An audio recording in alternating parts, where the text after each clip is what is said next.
गाई खेळत आहे. आणि कसं आहे ही मशीन घेतल्यापासून का नाही पायात म्हणजे कंबरची एवढी म्हणजे ताण पडत नाही मला. नाहीतर एवढं म्हणजे मला त्रास व्हायचा का नाही त्या मशीनीने. पायवाले त्याच्यावर पण होता की मोटरच आहे सगळ्या मशीनवर. आणि त्याच्यानंतर एक घेतली होती का नाही गेल्या वर्षी, ती पण चांगलीच आहे माझी.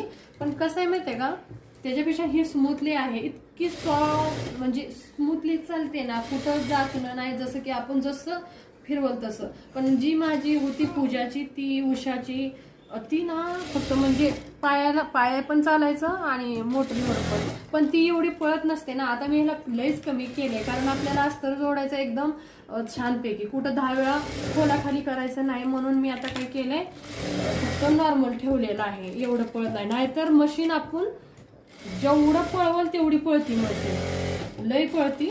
आणि त्यामुळे हे जेव्हा मला का नाही कपडे आले तरी कंटाळा येत नाही. एवढं मस्त वाटतं शिवता शिवता. बघा बोलता बोलता आपला मी बघा ही चालवती कैची इथं कटर असताना. तर बोलता बोलता एक पार्ट जुडला बरं का आपला. बघू शकता अस्तर साडीचा. शिवते मी ट्राउझर.